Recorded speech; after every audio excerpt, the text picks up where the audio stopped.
A Yorkshire Childhood, Chapter 20, I hope. Tom checked Ronald's pulse. There was nothing. He was cold to the touch. It was obvious he had been dead for a few hours. If only we'd have come round earlier, thought Tom. He turned round to look for the telephone among the piles of books and magazines, and he knocked a whisky glass over. It shattered like his heart onto the floor.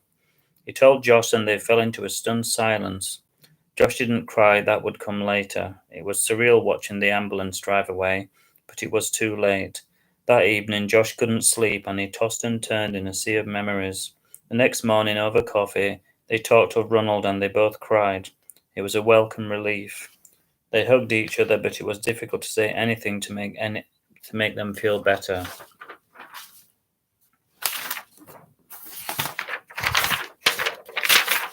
We were having such a great time, said Josh, and this has to happen.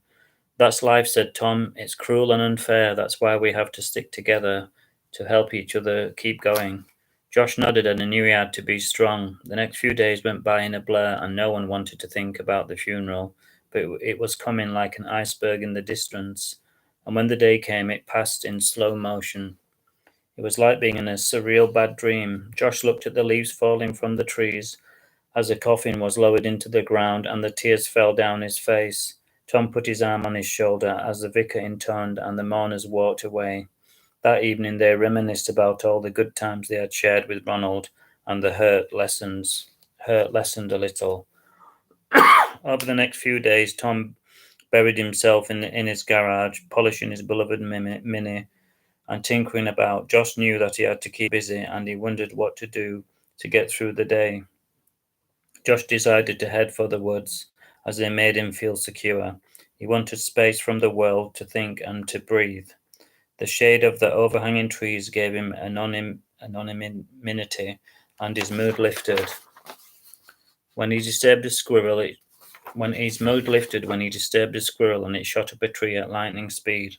He loved the snap of the twigs under his feet and the smell of the ferns in the forest. After 10 minutes tramping through, he heard a rush of water. As he got closer, he was surprised to see a river run unexpectedly through the forest. There was a group of older boys larking about in the water and shouting. There were stepping stones along the shallow edge, and Josh inched his way over to them. When the boys saw him, they taunted him to swim across. He wasn't happy about it. He wasn't a strong swimmer. One of the older boys stood on the stepping stones with his arms folded stubbornly. Josh was wearing shorts and a t-shirt, and he realized he had no choice, and he edged closer to the water.